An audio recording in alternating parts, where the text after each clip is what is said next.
3-4 মাস পার হলে গেলে এক মাসের টাকা দেয়। এমনকি এমন ঈদের দিনে আমাদেরকে টাকা দেয় নাই।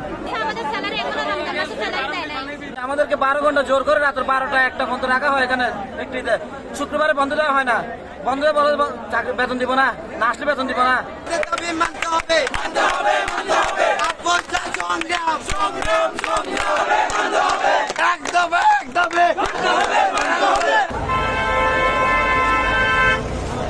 এখন হাম ঘর তাড়াতাড়ি হাম ঘর ইস্তেরে হাইবার সময় ন দেয়, পানি হাইবার সময় ন দেয়, ওয়াশরুমে যাবার সময় ন দেয়।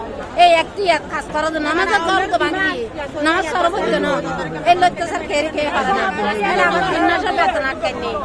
এই 15 বছর চাকরি যাবত কোনো মাসে মাস হিসাবে টাকা পাইনি। 2 মাস 3 মাস পার হয়ে গেলে তারপর 1 মাসের টাকা দেয়। 3-4 মাস পার হলে গেলে এক মাসের টাকা দেয়। এমনকি এমন ঈদের দিনে আমাদেরকে টাকা দেয় নাই। এখন আমরা দাবি করতেছি ঈদের আগের বেতনে। আজকে মনে করেন কি মাস দিয়ে মে মাসের আজকে 7 তারিখ।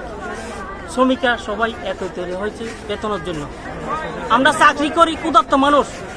আমরা চাকরি করতেছি তো শুধু খাওয়ার জন্য। আমরা কি এল্ডিং বেডিং করার জন্য? এখানে সামসাদের জন্য কোনো কাজ করতে পারতেছি না। আমরা কোনো টাকার দাবি করলে বলবো তোমরা চাকরি করো, না হলে চলে যাও। টাকা দাবি করলে না হলে তোমরা চলে যাও। আমরা অনেকদিন যাবত এই কষ্ট ভোগ করতেছি।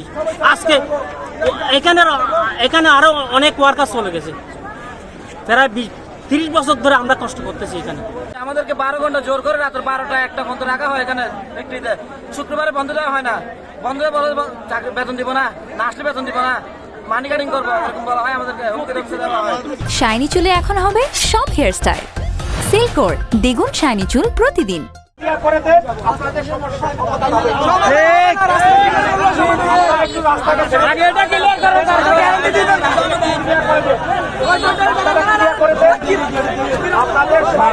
সমাধান হবে ইনশাআল্লাহ।